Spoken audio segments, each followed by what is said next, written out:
Hey guys, welcome back to the channel, and today I'm going to show you how to use Kraken's withdrawal fees calculator in 2025. It's going to be a quick video. We're not going to waste much time at all, so let's just jump straight into the video.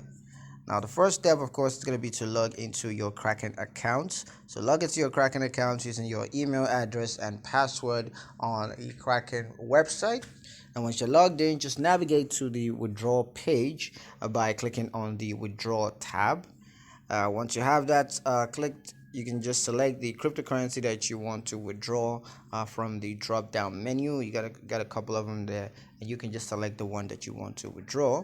And next, you're going to need to enter the amount of cryptocurrency that you want to withdraw, and then just use the withdrawal fees calculator. So you can just use the withdrawal fees calculator to estimate the withdrawal fees from there. And you can always review the estimated withdrawal fees to ensure that you understand the fees that are associated with your withdrawals. So that's going to give you a good understanding of the process and everything, so you know exactly what you're doing.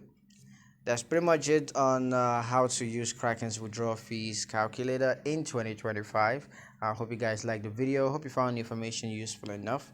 If you did, like the video, comment down below, let me know what you thought. Share the video with your friends and subscribe to the channel if you haven't done so already. And I'll see you guys in the next one.